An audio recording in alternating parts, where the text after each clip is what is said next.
Tu veux que Rwanda ils ont dirigé Bisso. Nani? Rwanda. Nous sommes dans la diaspora. Batal la makambo malekana kana 2020. La concert a fallu. Pour na bato yangambu balobaki nini ba gagner. Na yebi bino mokanga ba Rwanda na 5 secondes. Bana ONU britannique matete tozalaki wana samedi bon na sensibilisation bana kini botala mbobila ndenga bomi mboka botala kiba c'est escroquerie à ciel ouvert makambo haram. Ce qui a eu visa a commis la carte de France à côté de la salle à réunir 2 personnes pour na yé c'est un pari gagné parce que bino lobaki ko beta te me ya beti.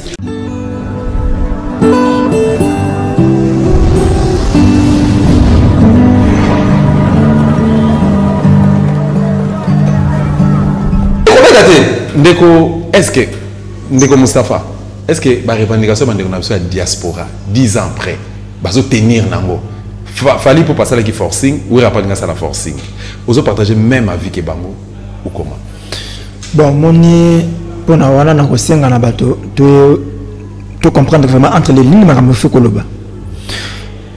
Au moni combat, les combats sont périodiques et évoluent. Combat ça périodique et évoluent. C'est-à-dire, tous ceux qui ont la musique et la santé. D'ailleurs, là, s'intéresse vraiment à la musique. Tous ceux qui ont la musique et la société, 10 ans après, on peut évaluer ça, qu'est-ce qui est produire des bons. Le point positif, c'est que tant que tu as une musique, moi qui te belé, c'est retrouvé dans le pandi, il y a, disons, bitumba mboka. Mais on se retrouve, il y a encore un élément, il y a ma bonne carte, tu vois, tu belé, il y a un mboka, mais la carte, il y a fanatisme, ça détruit encore. Parce que vous savez que beaucoup de musiciens, de théâtre, là, ce sont des fans. Des fans Yawera, des fans Jibé, des fans Ya. Et ce sont les mêmes fanatiques qui ont le babique à Bandi Koloba Makambo politique. Donc, il prend le fanatisme et mis en haut la politique. Et c'est ça qui nous détruit maintenant le Congo. Je n'ai évité, peut-être dans l'illusion qui est totalement correctement. Il y a un recensement dans le Congo, il y a un de côté c'est la journaliste mo lingara no football ndomi ko muso ko sala mo beti yebeta na musique tika a gagné vie na musique parce que tout le monde ne veut pas être politicien tika a gagné vie na balle parce que tout le monde ne veut pas être journaliste mais ko que to interdire bango bona to commander pe ko côté na kati ba droit na bango parce que c'est leur droit le plus légitime parce que même les gens de commission na côté wana la distraction fait partie de la vie. En tout cas, ça fait partie de la vie. Mais par rapport à la revendication, s'il te plaît, dans un sujet débat, la revendication, l'artiste et musicien va contribuer à mal. Ma belle mingue côté na mboka na biso. Voilà. Na on exemple moko typique. Na robenge koko na ngana papa Taboulay. Akenda exil na époque maréchal, na ba dernière minute maréchal. Voilà. Ayembe la maréchal, mais tant ko se ressaisir, a beta maréchal bo moko boye. Et in exil. L'homme m'a également. Marambozo le Kanamboka Nabiso, Batou Bas impliqué sans souci à faire ma mamboka, m'a dit lui également. Et pour n'inté, artistes et musiciens, comédiens et autres, Bakoki ko accompagné, résistant pour na combat et libération Boka Nabiso Congolais. Na place à Yakijale. Na comme vraiment ici quand tant que moto gagner vie na yena, il na ko sala. Tant on est mauvais musicien. Est-ce que musique on peut mettre en bien faut qu'il y ait un poto? Bande ko na biso bazana gimina ko na bazana pesa ko musique était. Bande ko na biso bana aru bazana pesa ko musique ya yote. Ba o bazana beni bazana pesa ko musique yonate bazana la pesa ko yobete la bango o consoler bango parfois musique ne ko consoler bango. Ko sama toujours na kata ya musique soko ke na Mali Salif Keita. C'est parmi bato ba veillaki peuple malien pour na ko bengana Ibrahim Boubacar Keita. Tout à fait. Ozui Alpha Blondy, Tiken Jeff Akoli, Eli Kamano, c'est parmi bato tant à koyemba à ko éveiller bato la musique naïe.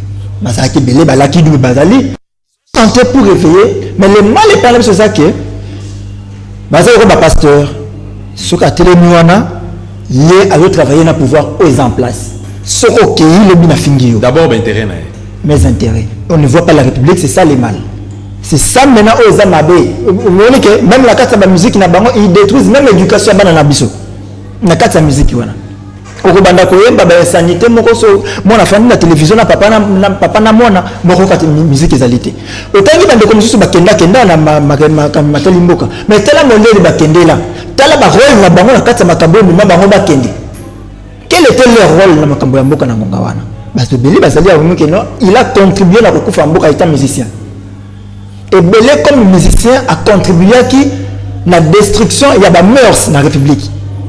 Alors décision ba Congomani libanda bazora ke babeta sous-souté ko be ko numéro ce ko pe na ndenge ya forcing, ça devient trop dangereux. Entre les deux côtés, et bato bazali libanda baboyi musique na bato bazali ko pesa ko beta musique, il devrait trouver terrain d'attente. Nous les sengé bosengi biso to sala te oboko condamner biso. Le bi na ngai ke na beta musique yo te na beta la situation na mboka ezabwe.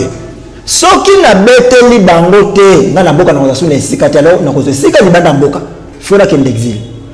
Soki ba obligera bango. Soki ezali na bongo te bakoki koloba na biso boni musique na bango koma kaka na objectif ko détruire ka ba mœurs. Oza na possibilité ko tala musique te yo na bana na ndako. Okotala te. Okoka mona mwasi moko yemba katongo poko wana soka bandi ko yemba soka omoni ndenge basala kana ba clip na bango hôtel éthique bato ba kotala yango. Pour moi na ko hôtel TV na tatate. Même moi na théâtre. Ces aventures tellement que ça ko amener rien de bon na kati ya ba mwasi ni na kati ya société ndi yango moni bande ko bakindaka na eloko ya kopekisa yango. Boko mona kimboke ko kufa mais le fait que kuyemba tant que le banayona et que tambusa message mingi étant leader d'opinion donc na uti ko tanga bande ko fakoli na uti ko tanga ba bazali mais pourquoi pas au bisope batombola mongo batombola moto ils sont toujours dans des distractions bazana kata ba cop na ba politique, c'est ce qui n'est pas bon, c'est ce qui n'est pas bon. Mais je vais implorer bandeko bati au moins mai na vino na bango et au lieu aussi mendo na ke bandiko détruire bango parce que les combats actuels na o ya lobesa sur ndenge mokote. Hier, na diaspora, bazaki bango tout ensemble. Ça divisé. Tant que bateau, il y a bati calé la résistance, balobi ke boko beta te, bateau bazali na ngambo bateau bazako tambola na ndeko Félix Tshisekedi liba ko bake abeta. Mais miso batindi Werason fali a esimba kité a échoué ki nango Werason akiko panza mbongo na poto azoko somba ba maître ba ndeko diaspora azoko somba bango et finalement balobi ke non et aiko ça la concert il y a réconciliation. À réconcilier diaspora na pouvoir en place. La lobby hier balaki ensemble mais les bazako kabona. Je répète le combat de langue de temps en temps actuellement bato na combat faut combat très sage et très intelligent parce que combat le commis pas ce qu'il y a lobby. Il y a lobby ça qui deux blocs. Bato bali na pouvoir na bato bali na opposition beaucoup bunda bino na bino mais le lot est commis divisé. Et ça na bato bozaki na bango lobby. Ba yebi toutes les stratégies ou bande ko mener lobby na combat. Ba yebi yango bozaki na bango. Mais les bazar na ngambouana donc ils vont utiliser ces mêmes stratégies pour vous détruire. Tout le monde Félix c'est le premier voyage dans la Belgique. Akende na Cameroun, n'est-ce pas que la blamba Cameroun était kabaki na poto. Donc tu m'akende ko kabola mbongo na blamba Cameroun na poto. Mais ceux qui le lobby qui vont faire la même chose. Ils ont déjà remarqué que eko sale mabongo maintenant on doit penser à autre chose. Parce que le ko maintenir ka te boy te mingi boyete ba banda ko devancer ka biso banda ko devancer ka bino beaucoup réussir ba question sous question sous comme coussement ou répondre par oui ou non est-ce que monité mission manque à kufa parce que finalement la résistance ba lobby non ou era lobby oui et au lobby qui va vivre comme il partager comme il a des cas est-ce que monité geno comme on a point que non ba kangi artiste moko ba bomier pour ba kanga mututé ba bomier et puis finalement et discipline ba kotika. C'est ce qu'il faut éviter.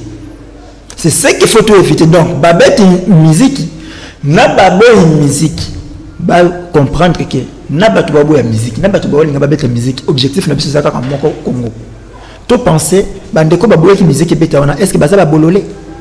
Est-ce que na moto na bango ko sala te? Est-ce que ba ko jalouser mutu? Ba ko jalouser mutu te ba pe ba bololé te ba yebelo ko ba ko sala. Parce que loko bandeko bo ya 10 ans après et porter quand même ba fruit. Là, il faut qu'on les reconnaisse et porter quand même ma fruit. Fruit, il y a les beaux années. Fruit, il y a les beaux alternance.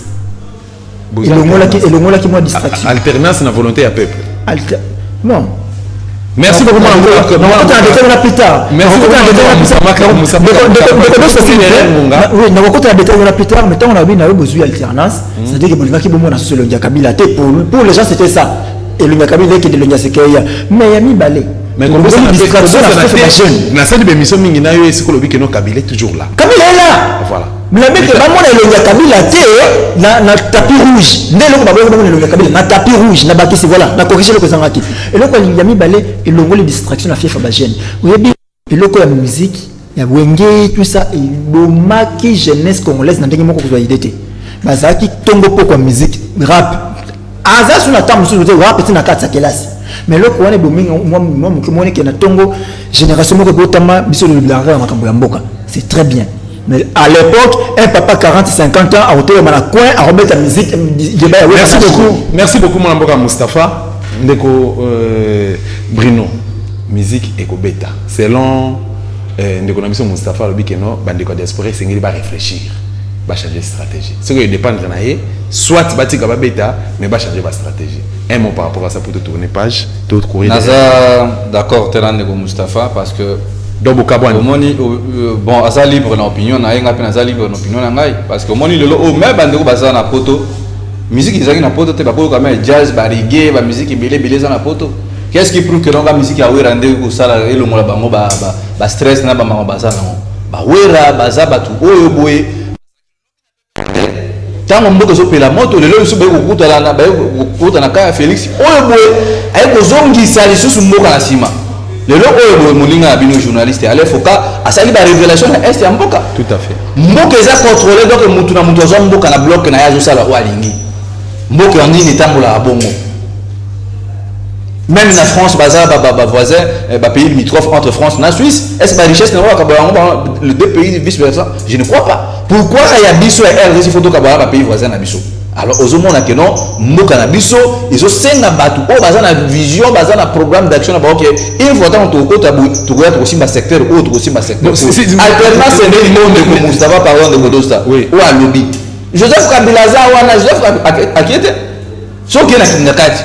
Félix chaque fois que na et pas mettre naï nyoso to zomo na le ogo n'est-ce pas que zola na ka ordre ya mettre naï donc pour la mission to moni que non ba wera son baza ba to oyo ba zomi ma ba na distraction au lieu que non tant ba mboka misus ba Sénégal ba Mali ba Burkina Faso ba ça concentrer pour la faire avancer mboka na bango mais oyo biso arabo et ça ba distraction le coup là par exemple nani oyo musicien oyo sénégalais oui alors ton ba école mais je vais ba modèle ba exemple la batouana au moins oui la musique apporte quand même quelque chose na mboka mais je vais biso ba musicien ba waze quoi ba kofi ba wera wana qu'est-ce que musique na biso apporter si pas la distraction ba so bango ba so utiliser bango pour la médication ba na biso pour la remema biso ba distraction tandis que ba yebi que mboka za bien té lipa eza cher bango bazo ke ba bato bazo pesa ba mbongo ndenge ndeko alobi a poids bala n'est-ce pas les jeux 8 ans mais alors tu peux permettre le quoi donc nous tous to tikana ndenge sa to Thomas Sakara loba to tikana ba makambo kala to se mettre to buma ba chemise na biso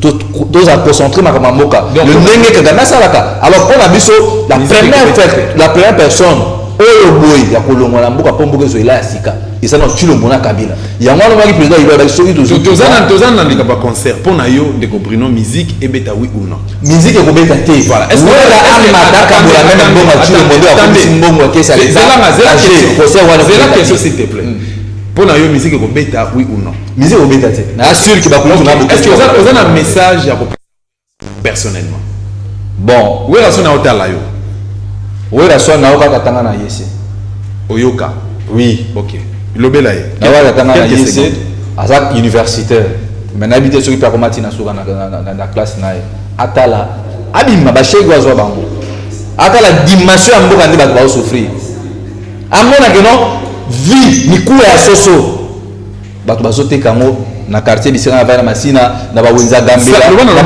cela veut dire que non wera sonne ce qui a dit que la diaspora va permettre la musique à contredire makambo le gouvernement en place ces ça là autre bazo se retrouver même na kati ba orchestre na bango bazo futa bato bien alors tu commences le cause bato ba jeune ndenge wana bino bazo se retrouver ba jeune bazo se retrouver et puis ba jeune bazo na ba université iniki ane ko bisa par exemple 7000 étudiants wera le message na ona wera le que asala pona mboka exemple ya baninga ba wera mais s'il vous plaît bon citoyen wera voilà l'un exemple ya baninga na bino ba Nigeria bazo travailler bazo na esprit mon constructif là où il y a du bien ba lobaka que non est-ce que les gens malamu mais ma belle ba wo les amis ma belle régime na malamu ba lobaka te pona bango et là besoin intéresser bango mbongo voilà ce qui diaspora siko oyokayo na mukuse na quelques secondes la diaspora tant que lipa to bana ko défendre tongo to zongi na pokwa et puis oui na era kabila muto zaki bien obimi kop na tongo na poko futa mbongo mama lipa mais na era chirombo aujourd'hui panatongo il faut la lobby kulande pour couper simba donc okimi mama bato mapa donc bato ya diaspora tant que biloko wana ko kitate décision la bino za la maintenue parce que trop nyango le sous teso qui toke na 2023 ba congolais ba ko sanctionner ba dirigeant rebelle voyou merci beaucoup na quelques moments là après ba ngeni ya ko se prendre la charge et puis ba conseil nyonso e ko fungama pour merci beaucoup toke na quelques minutes et pour to kata mona mboka Moustapha Kalambai to landisha Marc Kabunde récemment semaine oyo alobi ke tina liwa ya Félix ba ozalaka na pouvoir à moins que Félix akufa ya akufa secrétaire général na bango akufa nde IDPS ekose. Bon, en tant que citoyen congolais, un des combattants de liberté par rapport à discours, tu connais na soukazana na mukuse penza ou kolobani. Bon, ce sont droits les plus légitimes, mais maintenant on sait ngayenda tika o rêver. On a rêvé parce que adversaire na bango de taille.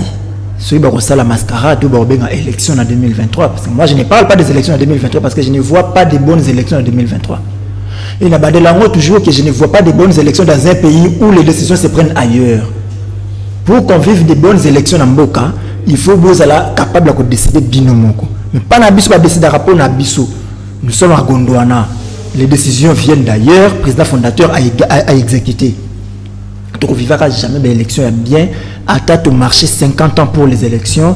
On vivra toujours hold-up électoral et nous avons après l'élection.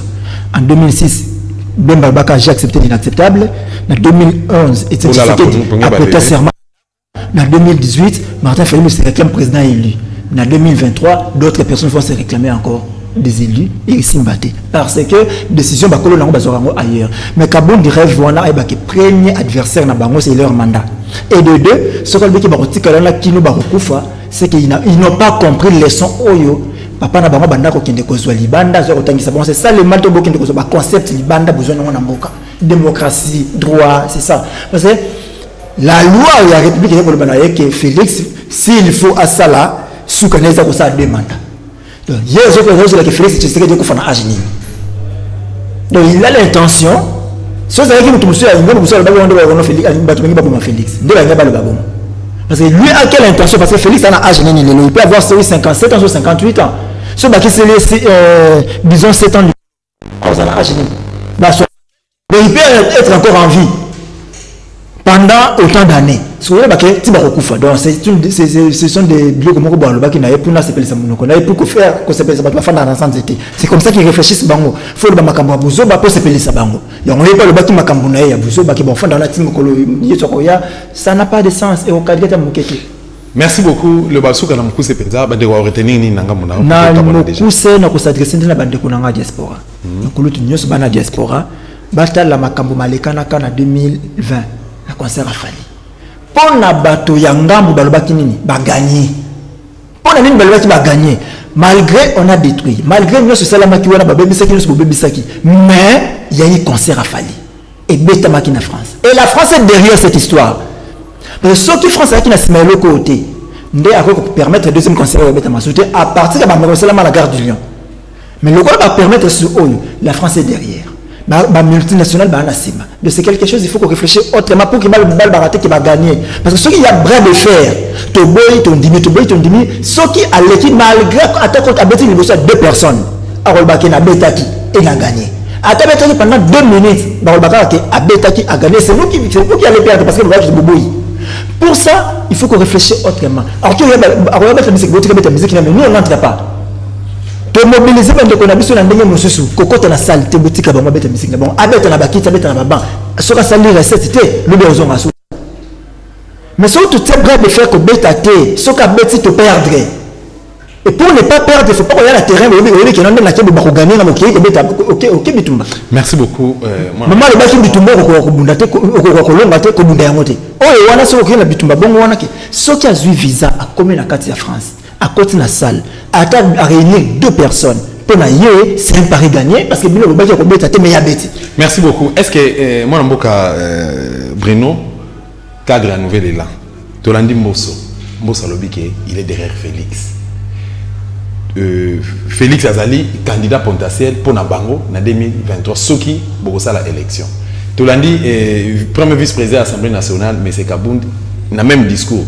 question nanga yango est-ce que batu oyo baza ba chef to pe baza na ba responsabilité na kati ya ba institution bakoki ko parler au nom ya ba parti politique to ba ko parler sous au nom ya fanatisme to na sima ya leader politique moko mibe ko lobani par rapport na yango ndeko dosta omoni âge ya citoyen mboso eza âge moko ifisa la âge ma maturité ya sagesse ya bwania pona mais omona ke non na Congo mutu za mukolo aosa makamba muzoba lokola bandeko mboso bo pona biso koloba ke non 2023 candidat potentiel na eza Chilombo wani zo engagé mais peuple ne mutu akoyeba kopona entre Chilombo na candidat ya Lamuka na candidat ko uta songolo pakala c'est ça premier opposant ya Félix Isabila nae tant mboso zo ba bilo wana eza ba flatterie biso to koloba parce que Nabila au régime au titre de pe bandi na 2018 ndeko dosta mutu nyonso même ye mboso iska vanda yebike lipa o balaka ki ba congolais ko kuma lipa béton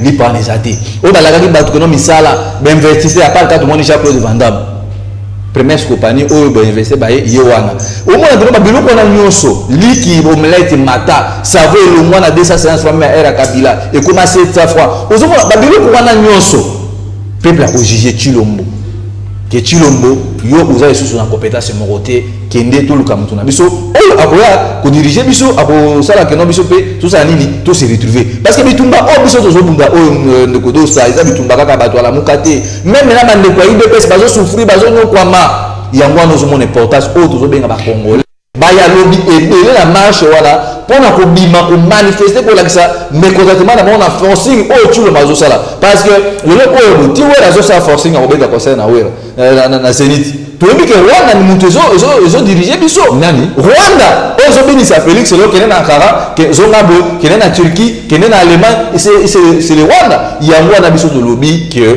na 2023 peuple a ko sanctionner batu wana nyonso ko bengana ba okipa o bazana kati ya mboka na biso importance ya marche wana ya to ça lobby yango wana parce que biso to lina ke non to tika na biso moko awa boy to ba ko gérer mboka na biso ndenge ba pays misusu africain ba su conscience pourquoi pas biso to ko zo conscience yango wana na rassurer bino lobby ndeko dosta mbula ebeta ekita marche ça lobby bana chamu na ebi bino bokanga ba wande na 5 secondes bana oni britannique matete tozalaki wana samedi bomona sensibilisation bana kini botala ngobila ndenga bomi mboka botala kibase escroquerie à ciel ouvert makambo haram botala papa na biso na ba société basala bafuta bango sous alerte c'est le moment baka que soki ba policiers na terrain na bango babimaka te mais lobby président bino votaki na 2018 abengisi bino abengisi ngai abengisi biso to telema pona kotambola alors yo siko vani na mboka kanisa ngana age na ngabo ya bamboka misuba tozaba to to na ba parade na ba parade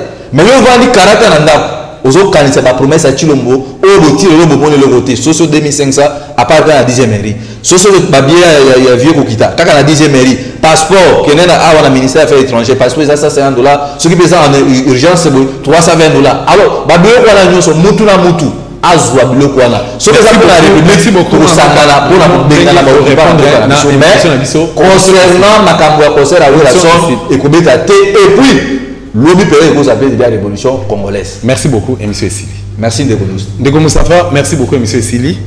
Matondo mingi nza napesi mbote na Félix Tshisekedi wala kendako abimaka na mbonga ba congolais mais pona ko représenter moi sinaye akena Turquie je remercie le président turc pour yambi bango malamu yena mwasi na ye na pesi la ko futa mabongo hôtel sur place bako kango mabongo hôtel wala babinga ngo révélerie c'est infraction bokauti bokambole mais bofutité président de la République s'est retrouvé dans la situation moko bongo ça fait très mal na pesi pembote na net na pesi pembote na le patron il y a le président congolais Paul Kagame ou le lobby que soko moni batu bazana ba ressources naturelles belé mais ba ko tambola ka